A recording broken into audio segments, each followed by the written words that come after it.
I do not own Star Trek, or any of the related characters. Star Trek is a mark owned by Paramount.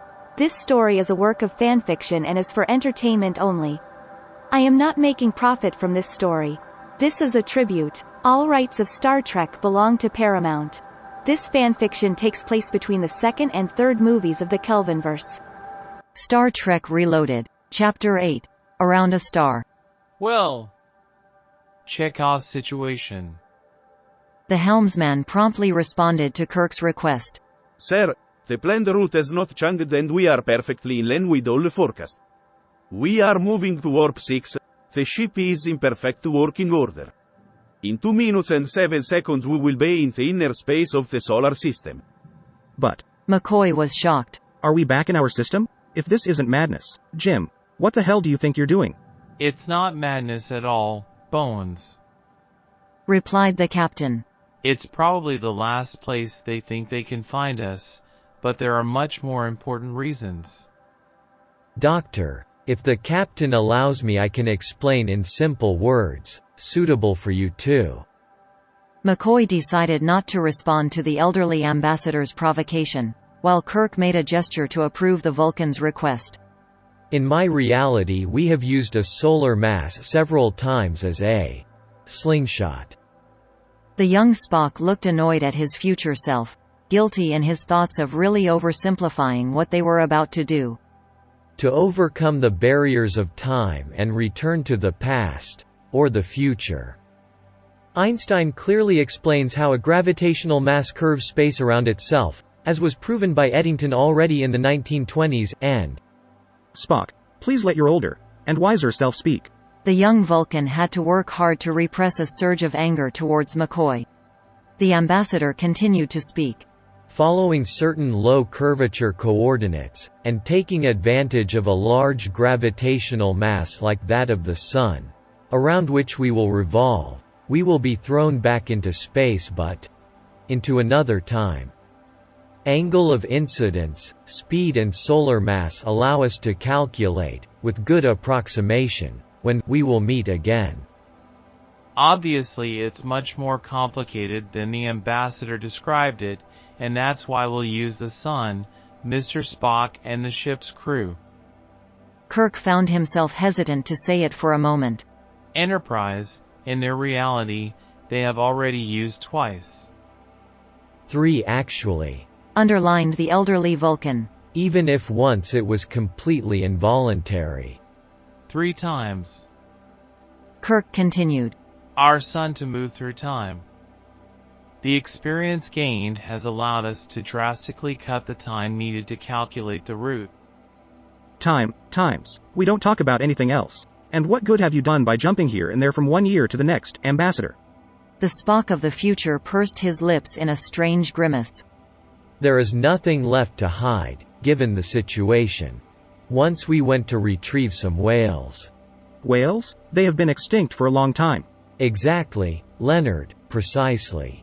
And you were with me, of course. With all goodwill, I really don't see how you could involve me in a paleontology mission. Sir, we are visible to the fleet's detection systems and close to the start of the rise. Chekhov's intervention put an end to the memories. He also reported the presence of a warp signature from Earth orbit, on an intercept course. Constitution class ship, sir. It's the Excalibur. Said Sulu. Can they get us? Kirk immediately looked worried. Chekhov studied the monitor carefully. No, they are beyond us. If the time jump occurs as planned, we will disappear from their sensors 47 seconds before locking. Kirk stood up. Chekhov, enter the Sun race program and launch automatic execution, shields at maximum. We will pass very close to the solar corona. All crew secure themselves in their seats, said the first officer. Rache started. The ship is in automatic. Chekhov leaned back in his chair and looked at the huge and terrible shape of the Sun coming towards him on the main monitor. The main lights went out and the bridge was illuminated only by the faint emergency LEDs. The ship began to shake alarmingly. One last thing. In the next few minutes you may experience strange sensations. As the ambassador uttered these last words, the Kobayashi Maru seemed to disappear into the fiery hell of the solar furnace. Who is her? The young woman was enraged. The holophotos she had thrown onto McCoy's desk were unmistakable. Leonard observed them with barely concealed embarrassment. He was completely naked, engaged in a two-person game with a beautiful Orion slave. Miriam, it was a completely involuntary situation, I swear. Poor honey, and how did it happen? The young doctor looked everywhere, carefully avoiding his wife's gaze. It was a trade mission. We were on Dinarvis 5. Oh, sure. The woman simulated for a moment a look full of understanding and expectation towards her husband. Of course, I can image.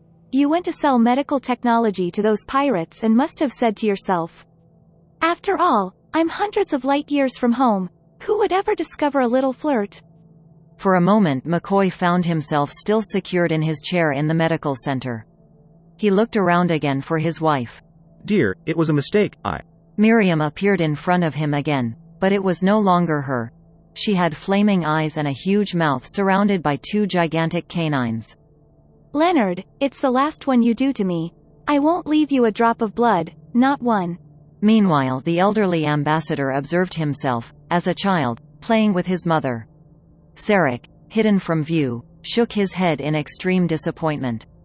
The vision didn't shock him at all, but he was struck when met the young first officer who, perplexed, was observing the same situation without being able to hide a strong embarrassment. Kirk walked across the bridge and was about to sit in the command chair. He was surprised to find it occupied by another man. He had a similar uniform, a Starfleet captain's uniform. Stopped to look at him, aware that was looking at himself. But was another himself. Are you doing the right thing, Jim? Asked the sitting man. What would you do? He said back. The man laughed loudly, laughed a lot. No. Sorry, now it's your turn. The Kobayashi Maru stopped shaking. The lights came back on, but a few more minutes passed before the crew regained full consciousness. But what an absurd experience. Not even with peyote. Are you familiar with mescaline, Doctor? Said the first officer, with a hint of acid malice. McCoy seemed to recover completely. Who, me? No. Well, when I was young I had to experiment a bit with some psychotropic substance. You know, research, study. Bones, we have more to do. The situation, Chekhov? Do we still have the Excalibur on our tail? No, Captain, we are totally alone. I have regained control of the situation, await the new route. Ship totally operational, but... What? The helmsman's worried voice warned Kirk. Commander, this is Scott from the engine room.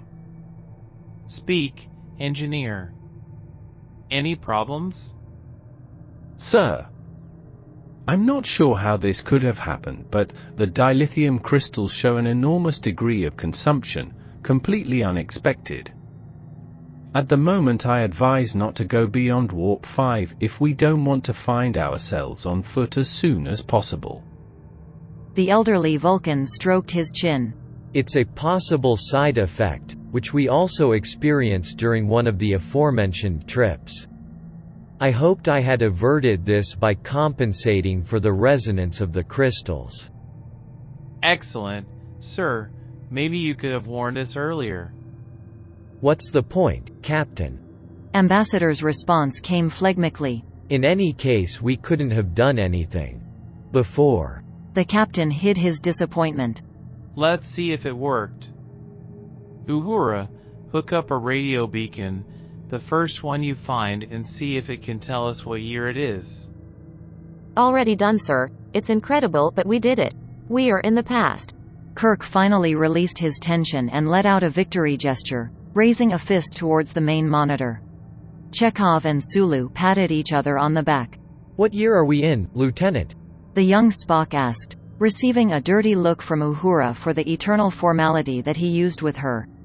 Spock. Mr. Spock, if what I receive is correct, we are in 2156. Both Spocks seemed immediately displeased by the news, while Kirk tried to remember why the date was somehow familiar to him. Spock, whatever it is, said the slightly embarrassed captain. 2156. Not a very good year of arrival, Jim. Kirk was surprised to hear the elderly Vulcan call him by name.